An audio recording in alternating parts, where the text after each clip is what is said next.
Hi everyone, I'm Monique and I'm so happy to be back with a new layout for you today. I am super excited to be a holiday deal insider for scrapbook.com this festive season, which means I get a first peek at some of their lovely freebies and exclusive offers over the festive season. So today I've created this fun festive layout and I'm using a few different products. I've got the rainbow slimline paper pad, the peppermint paper pad, the basic bold alpha die cut, as well as the current freebie, which is the lovely Holly Jolly clear photopolymer stamp. So stay tuned to see how I put that to good use. Now I'm just having a quick flick through the peppermint A2 sized paper pad, and I've taken one sheet of yellow paper from the slimline rainbow pad, and I'm going to be using those to create my title. So now I love this alpha die set. I've somehow misplaced my C though, which is very, very frustrating. However, I've got all the letters that I need for my title, which is going to say it's the most wonderful time of year. So I'm kind of going for a not quite rainbow effect, but I've got 5 rows of text in my title, so I'm going to use 5 different colors. So I'm using one of the reds that is in the peppermint paper pad. It's got a slight pink hint to it, which is lovely, and I'm using a soft pink, the bright yellow from the rainbow pad.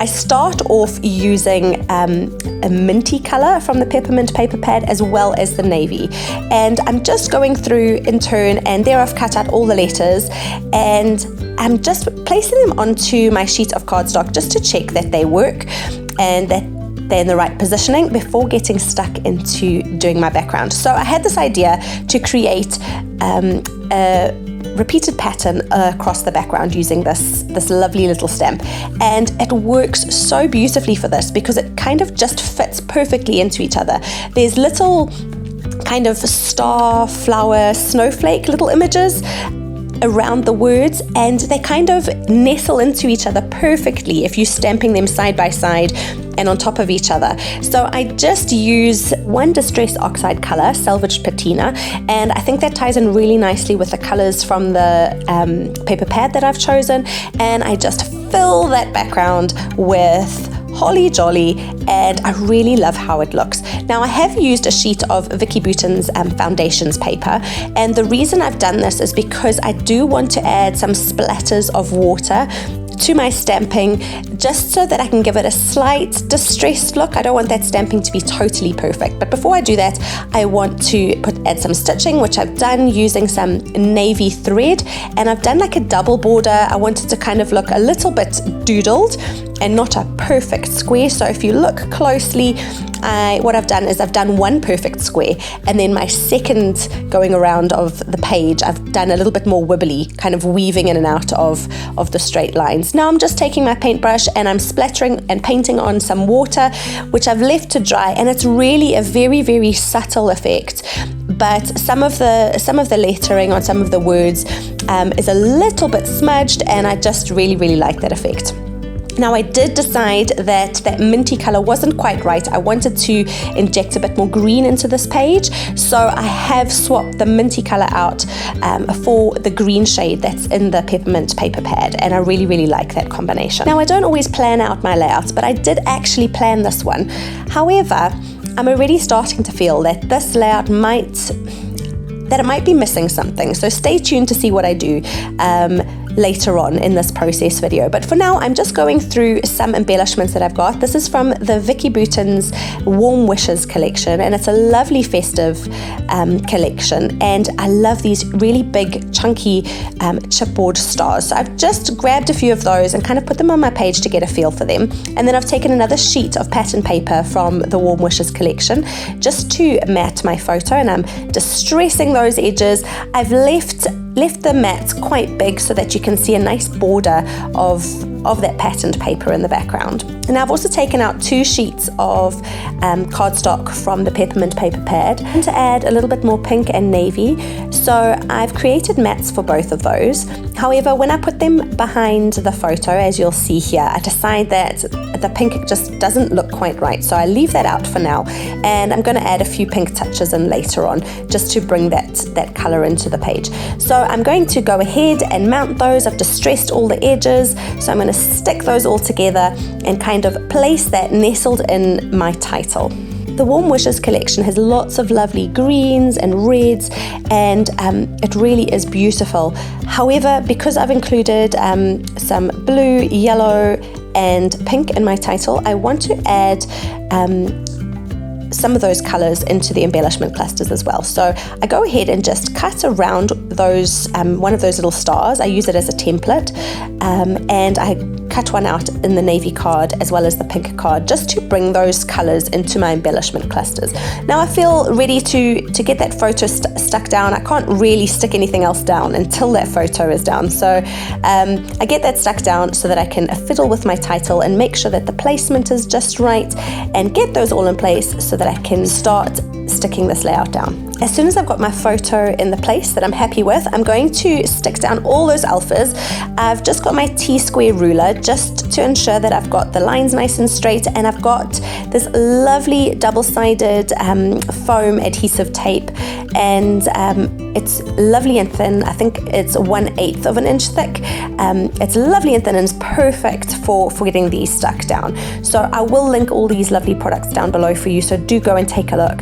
And so I go through each letter in turn. As I said, it's a bit of a time-consuming process, but I really wanted these letters to be raised up, so it was worth it to put in the time and effort to get them how I wanted. So as you saw, I stamped that Holly Jolly stamp down many times. It is the current freebie at scrapbook.com, so if you do any shopping with them, you can add that to your cart for free and you will get that with your order, which is lovely. And while you're adding free things to your cart, add in the Scrapbook and Cards Today magazine, which is also free, so always nice to have extra freebies coming with your order. I have linked everything up for you below. If you choose to shop with my links, anything for scrapbook.com, they are affiliate links, which means that any purchases you make, I will get a small commission. It doesn't affect your purchase in any way or change any prices for you. However, I will get a small commission from any purchases you make using my links. So if you choose to use my links, thank you so much. I really do appreciate it. Now I want to add a little bit of color to those edges and add a touch of visual texture. So I've got my domed blender and a little mini distress ink cube there. It's chipped sapphire, and I'm just kind of dabbing the domed blender along the edges and then tapping on top of the layout. I just want to kind of give a bit of a weathered look, and the blue is a little bit brighter than I had wanted it to be. I wanted it to be more of a dirty navy blue, so it's not quite the color that I had anticipated. However, I'm going to work on that a little bit more later on. So I'm going to leave it for now and move on and have a play with my embellishment clusters, and then I'll come back to that. I do play with these stars quite a lot during the course of this layout. But before I carry on, I want to get those little stars that I cut out using the smooth cardstock from the paper pad. I want them to feel more at home with the other chipboard stars. So I decided to ink the edges to match the edge of the layout. However, as soon as I've done the pink one, I realized I don't quite like that much. And I think that's because none of the other embellishments and the title using the same cardstock, none of those are inked. So I do end up changing out that pink star, but in the meantime, I'm just going ahead with this lovely lemon chiffon pops of color from scrapbook.com, and I'm just doing a little kind of doodled border around both of those stars, kind of just to mimic the chipboard stars that I've already kind of placed on the layout. Now at this point, I feel like I've got too much white space, and I feel like my title is just floating around there, and that my photo isn't grounded, and it's just not working for me. So I take out this sheet of lovely pattern paper from the Warm Wishes collection. I cut off a strip, distress the edge with my scissors, and then I'm going to pull up that title that I spent ages sticking down. Thankfully, sticking it down again is quite a quick process because I've already got the double-sided foam adhesive on the back. So I'm just sticking that down, and then I'm going to just reposition that title and photo in the same place, but I do decide to add a thin piece of vellum to the background of that photo as an extra matte, and I just use my ruler to tear the edges so that there's a lovely distressed edge. I don't want anything to be too smooth and perfect. I hadn't actually intended for this layer to have a heavily distressed feel about it. However, as I progressed through it, it just started to kind of go in that direction by itself. So I just went with it, and and I love how it turns out in the end. So I'm just going through the painstaking process now of sticking all those letters back down. Thankfully, as I said, it does go a little bit quicker, but as soon as those are stuck down, then I can work on my embellishment clusters again. Now I do start to fiddle with those stars again, and I'm just not loving the positioning of them. I really want to have a cluster in the bottom right hand corner, but it's that top left hand cluster that is bothering me. I really feel the need to have a third cluster, but I can't quite make it work anywhere else, so I want to think about that for a bit. But in the meantime, I'm coming in, I choose 2 colors of distress ink. However, I only end up using the one. So this is pine needles, and I just want to add a little bit more inked color to the edge of that layout. So earlier I'd said that the blue was just a bit too vibrant for this layout. So I've gone in and added that green, and I love how that works. It really changed it enough that I love the colors mixed. Those blue and the green mixed together works really, really nicely. So now I'm still not 100% certain with those stars, so I'm moving on to something else while I still think about it and I let it settle in my brain for a bit. So I'm going to stick down that bottom right cluster because I know that I want that cluster there. So I've brought in some gold thread and I've just wound it around my fingers and made kind of a very neat cluster of thread. I find with gold thread that I can never make a messy twiddle of thread with it. It's too slippery, so I have quite a neat little group of thread there which I stick under that larger star, and then I raise up that tiny little star, and then this is the point when I think, I'm not sure I want that big star on the top left hand corner. So I start to then play with the positioning a bit here and think about adding a larger group of embellishments just above my photo and then a smaller one to the left of my title.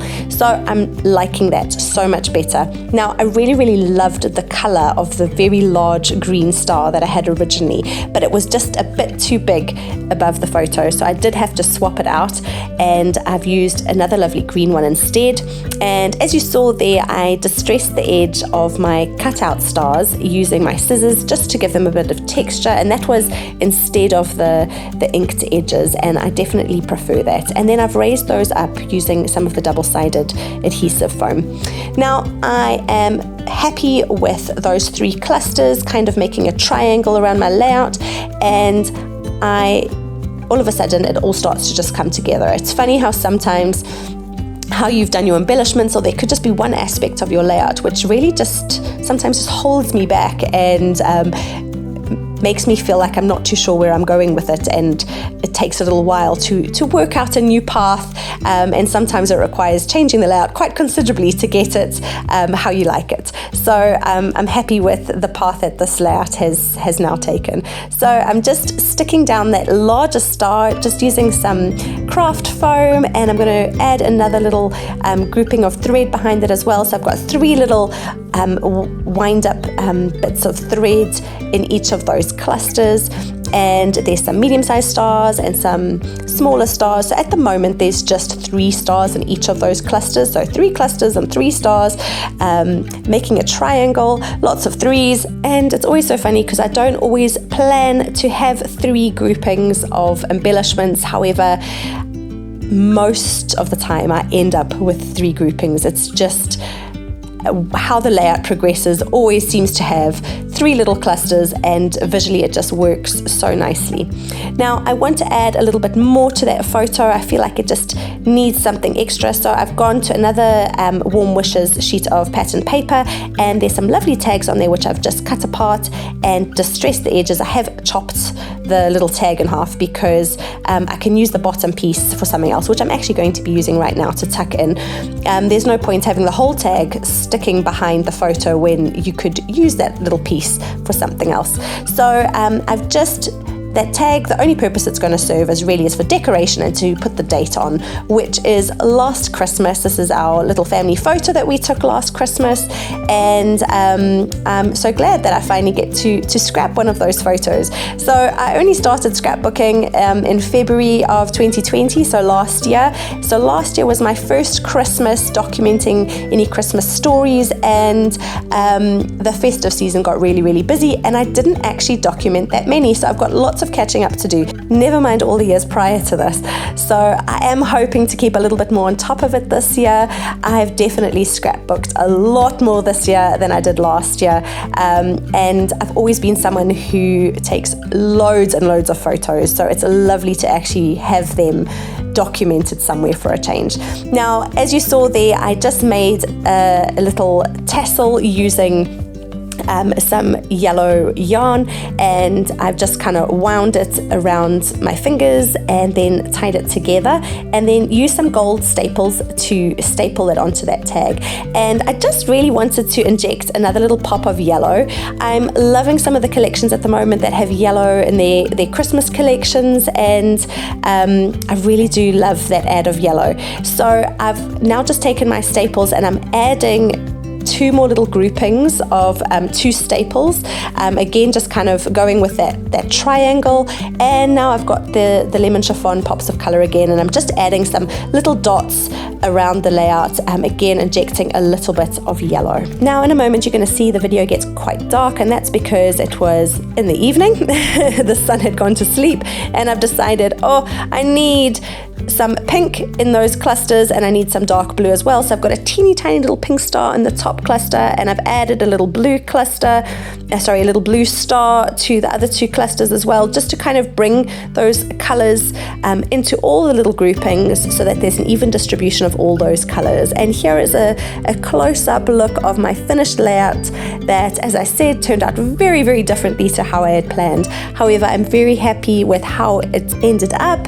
and I especially love that stamped background. I really like that. It was so simple to do, and I've basically just created my own patterned paper there using this lovely stamp. So go and add it to your cart. It's a lovely versatile freebie and definitely worth having in your stash. Thank you so much for watching. I really do appreciate it. You can also find me on Instagram at Handmade Happy by Monique, and keep an eye on my social media. I'll be sharing all the scrapbook.com exclusives and freebies as they become available. Thanks for watching, and see you next time. Bye.